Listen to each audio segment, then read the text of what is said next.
Assalamualaikum warahmatullahi wabarakatuh. Para mahasiswa dan mahasiswi yang saya banggakan, Bapak Ibu hadirin yang sedang menyaksikan video ini ya. Sebagai seorang akademisi, saya sangat bangga untuk dapat berbagi dengan Anda semua mengenai perkembangan revolusi industri. Mengenai perkembangan revolusi industri dan bisnis digital yang tengah kita saksikan saat ini. Topik ini bukan hanya penting tetapi juga menantang ya.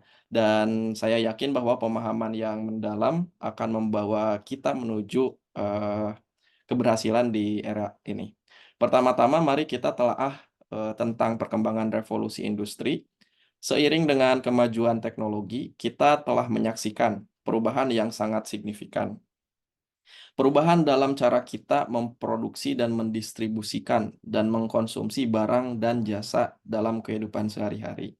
Revolusi industri telah membawa perubahan yang mendalam dalam berbagai sektor ekonomi, mulai dari manufaktur hingga ke layanan.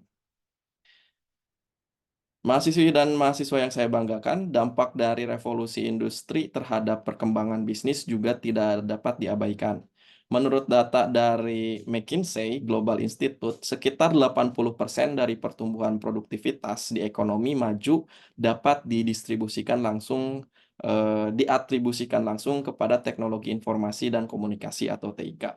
Ini menunjukkan betapa pentingnya adopsi teknologi dalam mengoptimalkan operasi bisnis dan meningkatkan daya saing, ya.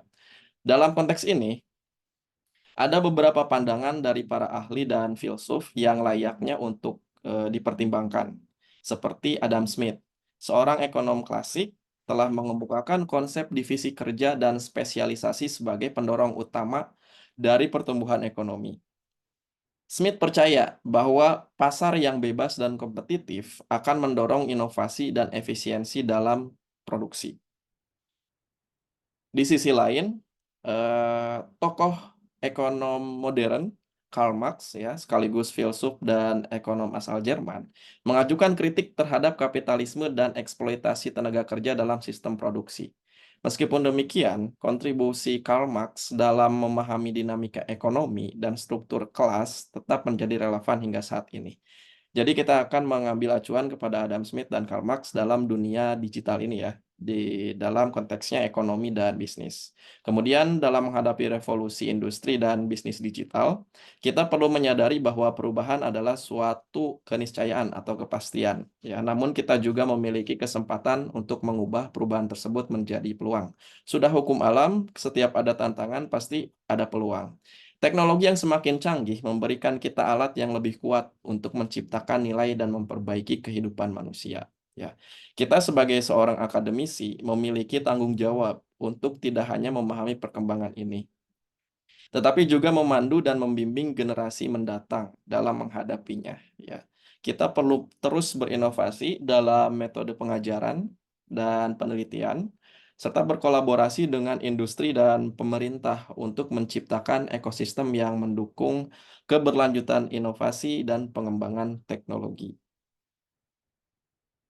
Dengan demikian, mari kita hadapi revolusi industri dan bisnis digital dengan sikap optimis dan semangat untuk terus belajar dan meningkatkan kapasitas diri, kemudian berkembang bersama-sama ya, sehingga kita dapat menghadirkan masa depan yang lebih baik bagi kita semua ya. Untuk Tuhan, bangsa, dan alma mater. Tetap semangat. Assalamualaikum warahmatullahi wabarakatuh.